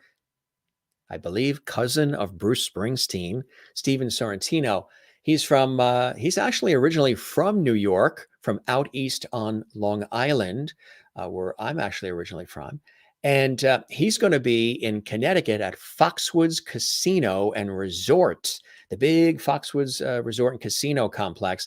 And he is performing on stage live, and he's got to be on stage at 8:45 p.m. Eastern time. So he was going to do the show from the makeup room, but we figured, we start our show at 8 p.m. Eastern, or we were going to, and he's going to be in the makeup room getting ready and has to hit that stage at Foxwoods Resort and Casino in Connecticut this Friday night at 8:45. A little bit of a dicey, close call there. So we said, let's move the show up to 7 Eastern, 4 p.m. Pacific this Friday. So Stephen has some time to get acclimated and get ready. And so we can spend, some good time with him. So that show, if it changes again, if we do it even earlier, we'll let you know. But as of now, it's 7 p.m. Eastern, 4 p.m. Pacific this Friday. Tomorrow we're off because we're at the big holiday party. But Friday, we're here with Stephen. Stephen's amazing. Matter of fact, he has been designated the world's greatest Elton John impressionist. He's an incredible comedian, actor, singer. He's a headliner in Vegas. He's going to be appearing at Foxwoods Resort and Casino in Connecticut, USA this weekend. And he's going to be coming to us live from Foxwoods on Friday. And that is going to be amazing. If you guys, and that's this Friday, 7 p.m. Eastern, 4 p.m. Pacific. If you weren't with us last night, we had a television icon with us from the beloved 1960s CBS series, My Three Sons. He played young Ernie Douglas. Barry Livingston was with us for a very open, poignant, funny conversation. He talked a lot about behind the scenes on that iconic TV series, but also his appearances on Mad Men. He was also on The Lucy Show and The Dick Van Dyke Show and Bosch and all kinds of incredible shows. He's been an actor ever since he was a kid. He was on Ozzie and Harriet. There he is. If you look at your screen, the bottom left with the glasses, he looks the same. It was live and direct from Los Angeles last night. If you didn't see that episode, it's right here on our YouTube channel, and you can check that out. It was an epic conversation, really an epic conversation. Loved having him here. Also, we had on America's Queen of Inspiration. She has worked as an ambassador for Secretary of State Hillary Clinton, President Barack Obama, President Bill Clinton as well. She's also a faith minister in New York City, a doctor or reverend.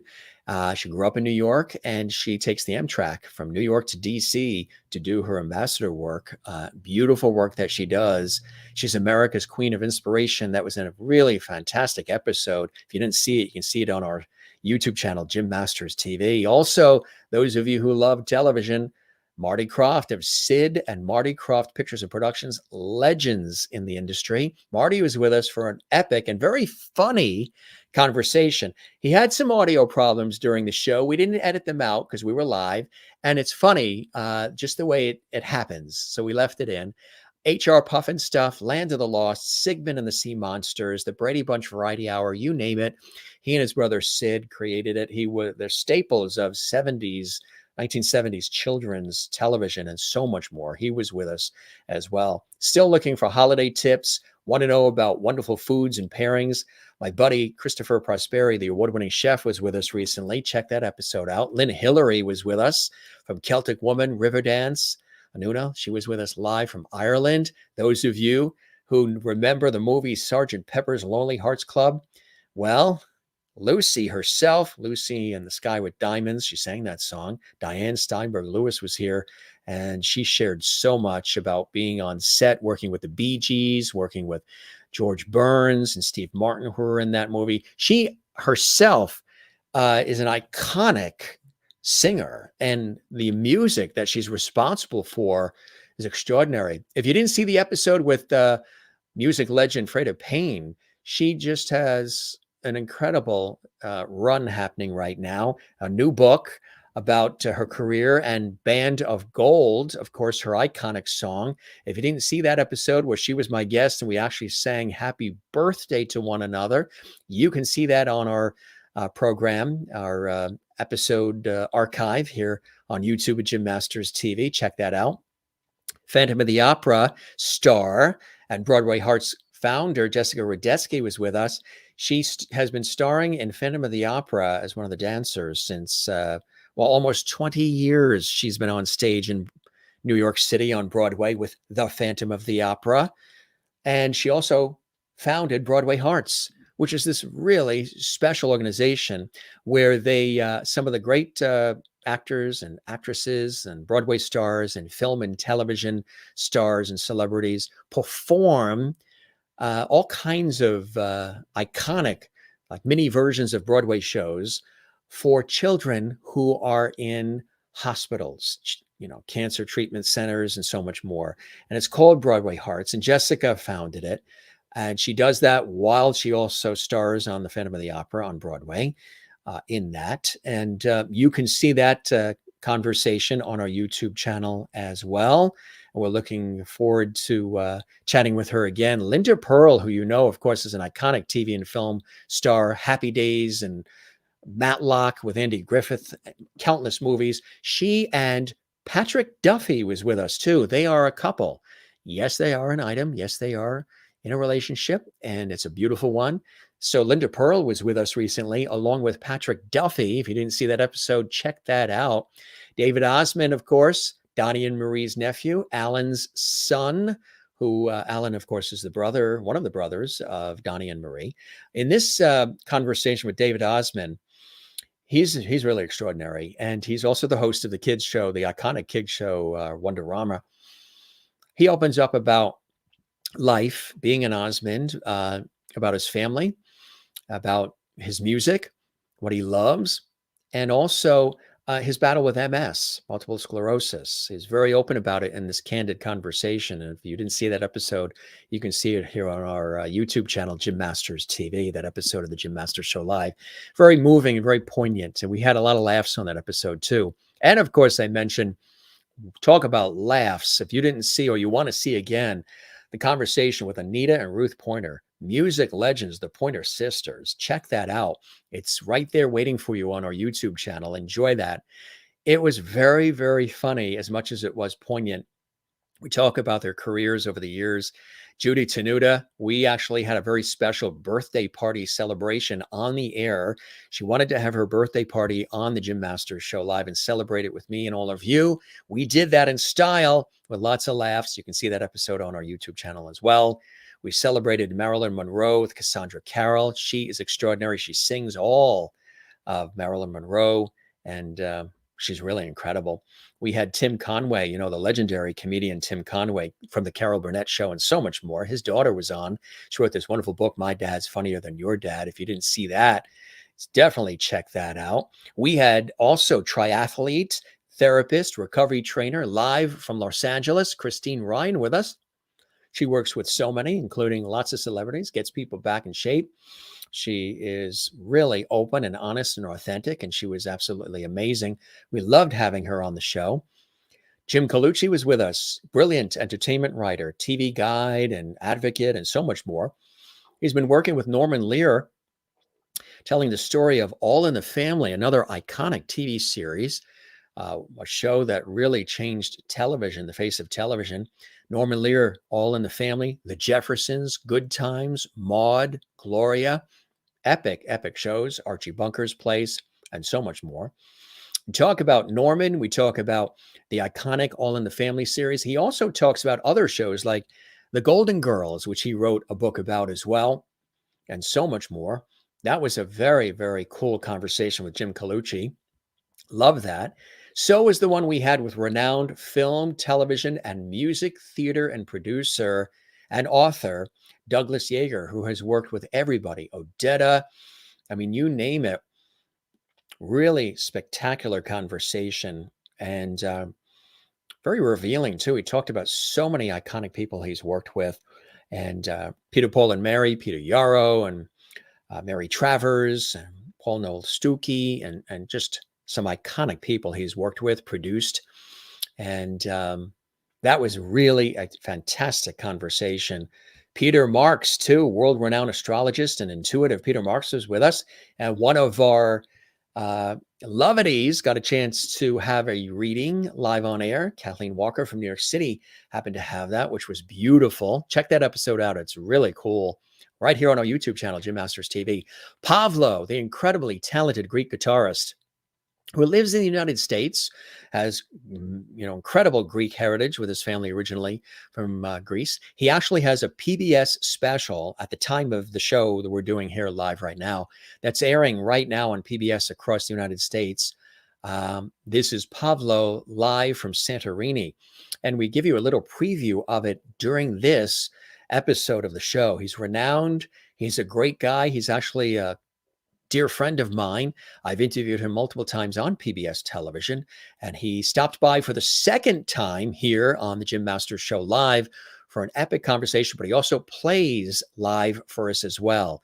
So lots of good chat and conversation on that episode of the Jim Masters Show live. Really cool having Ryan stop by the show.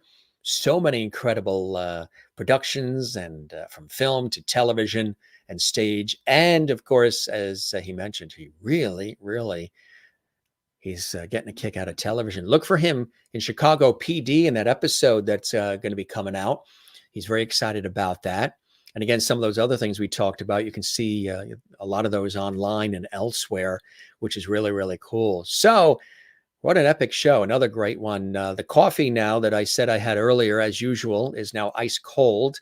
So it's going to have to be some iced coffee for us. I toast to all of you. We love our audience. We love all of you. We love all the guests. We love doing these shows for you guys. As I mentioned, they're a lot of work. Sometimes it's a real juggle. Sometimes I jump in this seat, really quickly, take one hat off and jump in here. But we absolutely love it. And we thank all of you, for all of the time and the attention and the love and for everything. Don't forget to give this episode a like on our YouTube channel. That's right. You see it says like.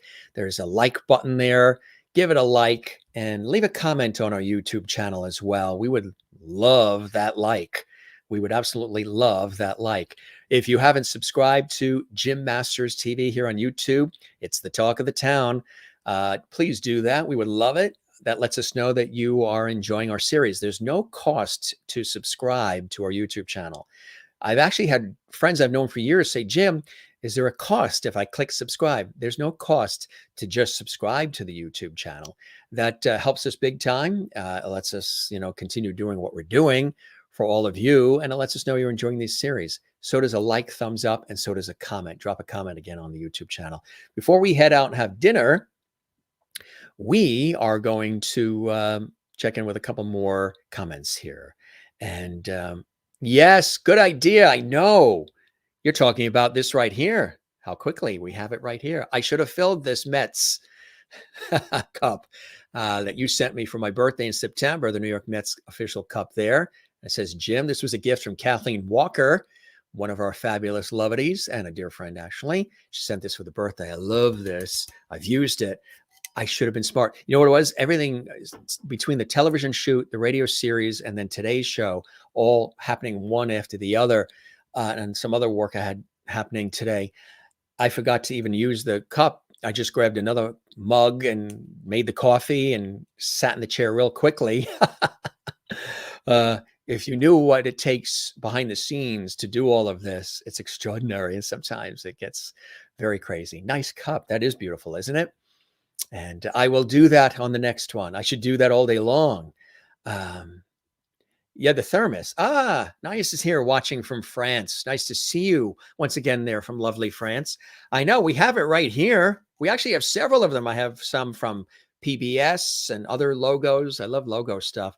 Now I know we've talked about this a long time ago. We are still working on logo items. I know you guys want a lot of lovely swag. We are working on that. As you know, we just created our new show open and our new logo that was created by a renowned illustrator and designer. And then we had an animator come in and animate the open and have it come to life with our new theme music and our show close.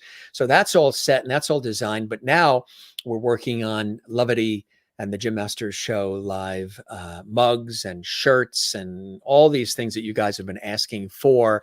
And we've got that underway now. So I was hoping we'd have it done for the holidays, but the holidays are already here. So it's probably going to be at the beginning of the new year. We'll have some things for you guys, which will be really, really great. So you can walk around town and say, hey, I'm a Lovity on the Gym Masters Show Live.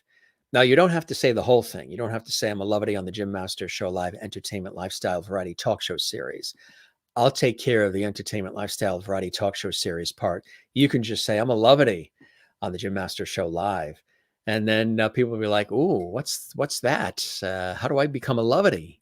Well, you watch and you subscribe to our YouTube channel and you are in. You are in. What? Dwight. Jim, you got to get a pair of tight Wrangler cowboy cut blue denim jeans for Christmas. I'll see if one of the family members will get that, Dwight. Do you have that? Is that what you're wearing right now? We can't see it, Dwight. We love you, Jim, Jane. We love you back. Thank you very much. And I appreciate it. And really cool. And I love it here with our Jim. All is Zen with Jim. Zen with our Lovity Slanche salute. Thank you, Jen. I'm glad that you're here watching in the mountains of Pennsylvania. Kathleen says, have a great night. Good night. All hugs. How did you like us doing the show earlier like this? I know for some of you in these overseas time zones, it's a little bit better for you. Again, for the live audience, those who don't watch us live, they watch these in the archives. You can really watch this at any time of the day because these archived episodes are there for you 24/7 on our YouTube channel. Good night, everyone. Juanita, you can get to bed earlier. Juanita in South Africa and Jane in Sweden can get to bed a little bit earlier tonight since we did our episode earlier. You're leaving us already? I'm late. Hello and goodbye, everyone. With love from France. Well, it's always nice to see you. If you ever want to know when our shows are on, just look at the YouTube channel because we try to do some previews as much as we can in advance. Sometimes we're waiting for some content and other material before we can create the episode and launch it in advance. We also try to post it on our Facebook pages, Gym Masters TV, and the Facebook group, The Gym Masters Show, Lovity Hall. In the events area, we try to, as best as we can. Sometimes it's, we're late to the game because there's so much content and everything and a busy day, but we try to give you some fair warning in advance. Now, here's something important. When you subscribe to our YouTube channel, Gym Masters TV, every time we have an episode, whenever we pre-announce it, say, for example, we have the show coming up on Friday, right? Live from Foxwoods Resort and Casino, we have Epic Steven Sorrentino coming on the show. And he's going to be amazing, and it's going to be incredible. We've actually got him just before he goes live on stage. Now, that episode is already sitting there idle, waiting for us to do it, waiting for us on the YouTube channel. So when you subscribe to our YouTube channel, Gym Masters TV, if you click the notification bell icon, it's the little icon you see on our YouTube channel, Gym Masters TV. If you click that, you'll be notified when we have the episodes coming up. You'll get an indication as what time of day it's going to be, the day, and all of it. So you'll never miss anything. That's why we always say, don't just subscribe, but make sure you click the notification bell. That alerts you to when we have the episodes, or if we have to change the time. Like this one, we're working around his stage schedule. So we were going to do it at 8 p.m. Eastern, 5 Pacific, but we've moved it earlier to 7 p.m. Eastern, 4 p.m. Pacific Friday, because he's going on stage at 8:45. And to launch the show at 8 Eastern, that would have been a rush. He was going to do it. I was talking to his PR person who reached out to us. We get a lot of people that reach out to me that want to come on the show, who watch the show and then they want to come on, or their reps contact us and, they want to come on, and we love that. And I said, hey, our show starts at 8. We don't have to do it at 8. We can go earlier so Steve has time to prepare. He was going to do it while he's having makeup. I mean, that would have been cool, but I just didn't want to tie him down like that. Nathan Butler He's going to be starring. He was going to be on with us actually today, but we're moving it to January only because that's when he got called away. He's on a shoot right now, a television project. So he got called away. We would have done him tonight. We would have done 2 shows, Ryan in the afternoon and Nathan tonight. But Nathan, you can see it actually. Look to our YouTube channel. You can see upcoming episodes, even some of them, that are happening in January. He's going to be on in January, right in the early part of January, Nathan. From General Hospital, and he's going to be on NCIS, which was also supposed to happen in November. He's going to be on an episode in January of 2022. So he's coming on, and everybody's excited about that. I am as well, and he's all stoked and excited about popping on the show as well. Gang, as we always say, help us grow, share the lovely, tell everybody you know about the Jim Masters Show live entertainment lifestyle talk show series here on our YouTube channel, Jim Masters TV. We would love that. That means a lot to us. Check in with a couple great comments coming in here. Christine Clifton says, this time of year has many holiday gatherings, activities, and events. I'm involved with many of these at work in the evenings, most of December. Enjoy your holiday party. See you all soon. We've actually got several holiday parties to attend, PBS and here, there, and everywhere, and my other work in New York, and so cool stuff. I'll be away this weekend as well. We actually have a funeral to go to up in Massachusetts. We had a cousin passed away just a couple of days ago. So, and again, this is for the live audience who's watching live. We did lose a cousin to cancer at a young age, and that was just a couple of days ago. So we're going to be going to Massachusetts to the family funeral and services this Saturday and Sunday. So we will be away this weekend, but I have a special show that we're going to be airing on Saturday, and it's holiday themed.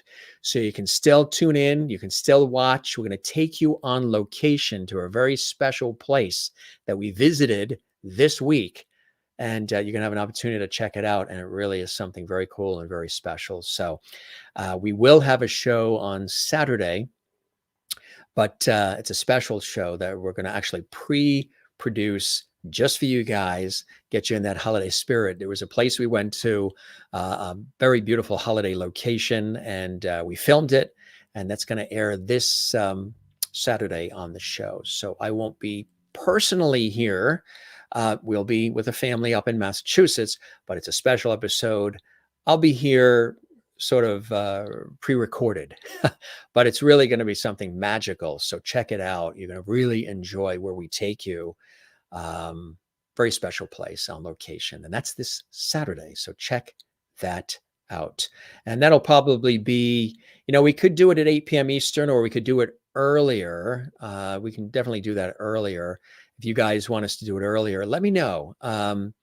We were going to schedule that special holiday episode for 8 p.m. Eastern, 5 Pacific, but if you'd rather we do it earlier, we can certainly do that.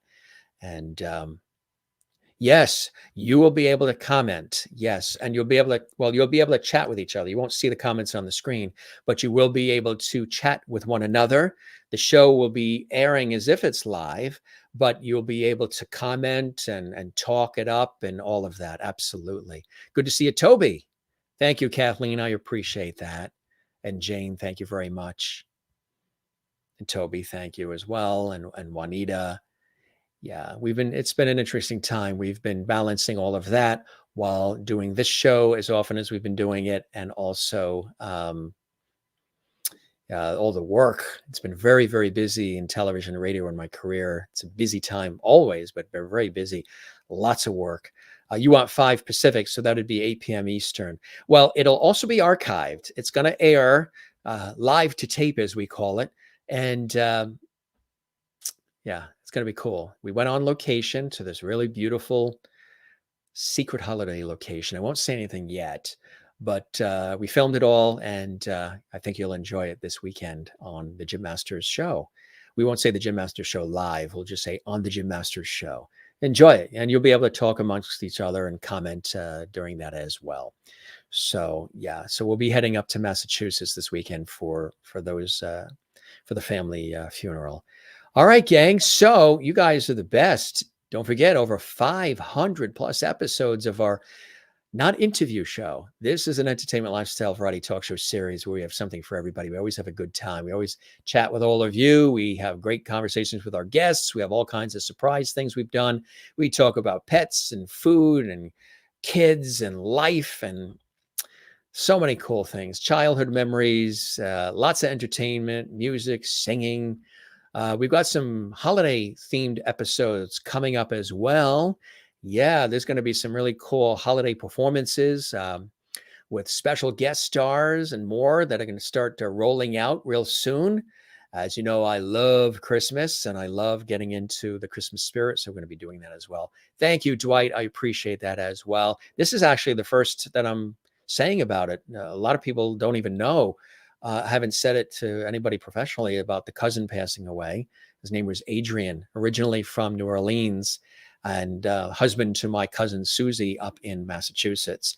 Wonderful chef, a professor of electronics, computers, and math for 34 years at a renowned college in Massachusetts. He designed and built the beautiful home they have on the lake in Massachusetts. And a great guy, just a spirited guy. Coached my cousin Michael's baseball and soccer teams, very involved in the town and community. Really a very spirited guy. And thank you, Dwight. We appreciate that as well. And we love you back, Jen. We love you back. So we're back on Friday. I'll see you guys on Facebook, Instagram, and Twitter. I'm right there. And I try to be as responsive as possible. I have a bunch of emails I have to respond to too. We've got an intern, Kyle, who's been trying to help out and keep up. But with school, Kyle's been busy too. So we're going to probably start bringing some more people in to help us out. So if you've sent an email and we haven't gotten back yet, hang in there. We get like hundreds of them a day for this show. And then I get a lot for the television and radio career. So hang in there. If you've sent an email about a guest suggestion or you've sent a recipe or something, hang in there. We will I'm trying to get to as many people as possible. Kyle has been kind enough to respond to some of the folks as well, try to put it together and help out as well. But good night, everyone. Love you. As well, love you there in beautiful France. Thank you very much for joining us on the Jim Master Show Live. So we always have a little bit of a goodbye here. I shouldn't say that because we don't say goodbyes on our show, right? We say moi loop, walk well, as Juanita taught us there in South Africa. We say, don't forget to smile. Don't forget to share the lovity. Don't forget to find your, sometimes, I say it so fast, I even trip up. Don't forget to what? You remember, find your Zen place, right? Exactly. That's the ocean. That's my Zen place. One of them. I actually like nature. Ryan mentioned he loves hiking. I love hiking. We've been doing a lot of hiking. We've been posting hiking pictures on Facebook, Instagram, and Twitter. I'm at Jim Masters TV on all of those platforms. Feel free to follow and like and subscribe and all the rest. And but the ocean is another great place. We're going to be with family over the holidays too. We're going to be doing some episodes of this series on location in Florida, warm and sunny Florida during the holidays. And we cannot wait. We want to see some family we haven't had a chance to see because of the COVID situation for a while. So that's going to be cool, spending the holidays with the family. But we will be doing some on location cool stuff, taking you on location in Florida to some great places, and maybe even some of the family might be coming in. We might be singing Christmas carols on the show, kinds of cool stuff we're putting together. So find your Zen place. Mine, of course, is always with loving family and friends, and then the ocean. And of course, my work in television, radio, stage, and film is also quite Zen for me as well. You got to have Zen, you got to have balance. Absolutely. Thank you, Kathleen. I appreciate that. Christine, thank you very much. I appreciate that as well. We're going to have some, thanks for the beautiful thoughts, everybody. We really appreciate it. And it's going to be interesting, as we're there in Massachusetts with the family for our cousin's funeral. But thanks for all the love today. I really appreciate that. That means a great deal. And we will have some laughs on Friday with Steve Sorrentino. He's going to make us laugh. I believe his cousin is Bruce Springsteen. So he's amazing. He's all charged up. He's excited. And they reached out to us. They wanted to be on the show. They're very familiar with the Jim Master Show Live. They love the vibe. They love what we do, which is very unique. Actually, I shouldn't say very unique, because you can't have very unique. You can only be unique. And this show, you guys say it's unique, and I really think it is. There's a lot of things out there you could be doing and watching, but we get into some cool stuff here. Beautifully said to you as well. Gang, we're going to scoot out. It is dinner time. It's after 6 o'clock here Eastern at the time of this show. Thanks for all the love today. Again, don't forget to drop us a like on this episode and leave a comment. Those of you watching right now on our YouTube channel, whether you're watching live or archived, before you scoot off, leave a comment for us on the YouTube channel itself. It's easy to do. We would love that. It helps us out big time. Those of you who are not watching live, stay right here on our YouTube channel. Another incredible episode of the Jim Masters Show Live, Entertainment Lifestyle Variety Talk Show series is coming right up. Matter of fact, there's almost 600 episodes that you can watch, binge, and enjoy with your family and friends, or just yourself, to sort of escape the chaos of life. You'll learn something. You'll be entertained. Lots of laughter.